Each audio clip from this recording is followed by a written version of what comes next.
at Intel, I'm actually the program director for our leadership development curriculum from the time our managers first get their badge of honor through our executive suite. And at Intel, we have 2 flagship programs right now that we're really focused on and leveraging the neuroscience around. The first of which is our leadership development curriculum. That scale is we are targeting 15,000 managers.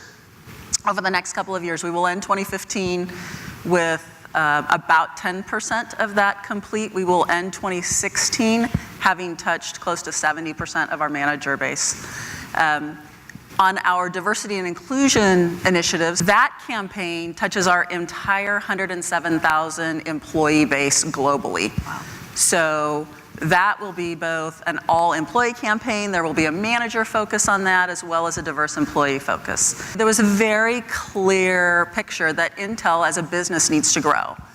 And to be able to do that, we needed our leadership team really focused on some core tenets. And with that, we started working with the NeuroLeadership Institute on our leadership expectations, which focused on growing our business, on leading our people, and on executing with urgency. So it was really around how do we grow the business, how do we get real business results, how do we develop leadership capability, and how do we back that up with really solid execution.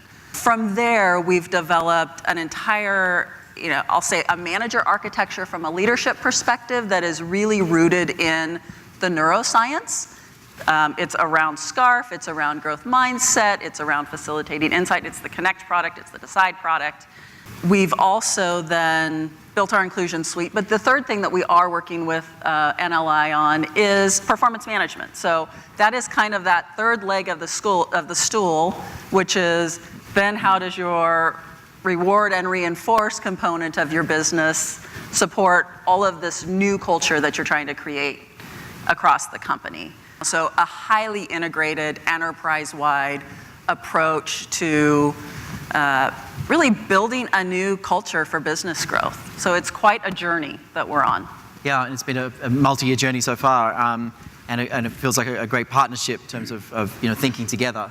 The neuroscience has a promise of, for the first time, being able to create a coherent operating system at the foundation of leadership development. So much of the time when you do leadership development, you get just a lot of noise from conflicting theories, conflicting ideas and stuff. And so we started with this vision years ago of could we actually build leadership development and leadership effectiveness in a way where everything can really fit together. And we've ended up building five 9-month-long initiatives. 4 right now, and 4 9-month-long initiatives for 4 different levels of leader, integrating different content and different resources, but all linked together. And it's been an exciting project. So. Yeah, and I think the interesting thing is the question that I get when I talk to our executive staff is, how is this different? Is this the next flavor of the day type of conversation? And I think what is absolutely unique and powerful, at least at a company like Intel, is the science speaks to the heart of the engineer, right? I mean, I love data as an engineer. And so the science behind what we're talking about, it really takes that soft, squishy stuff that most of our engineers would really just pretend never even existed in the universe, and presents that in a way that they can really wrap that scientific mind around it and action it in a meaningful and powerful way in their organizations. Having something like the SCARF model, it creates some distance from the people. Yes. And it also, for me, one of the interesting things is the perspective taking that it enables is really powerful. Right. At Intel, that's something that's been just a very insightful thing to see with our manager and leader community. I think one of the more powerful moments that we heard just last week was out of some of our Munich sessions where we had a first line manager and a middle manager that had just been at each other for years. Always just one of those very conflict-ridden relationships. And we got some feedback last week at the end of our program that was, oh my gosh, we were just completely triggering each other's scarves all this year. Yeah. We're actually in extreme alignment from a business perspective. And once they moved through that and they had tools to move through that conversation and navigate that conflict, they both have an entirely different perspective on their business objectives. And how powerful is that in the context of growing the business and executing. Another thing that stands out for me as I look at sort of this group is and I was thinking about Intel. You know, we're teaching this in Israel, in India, in like the same week in Malaysia, Ireland, Shanghai. It actually brings people together, gives them a common language.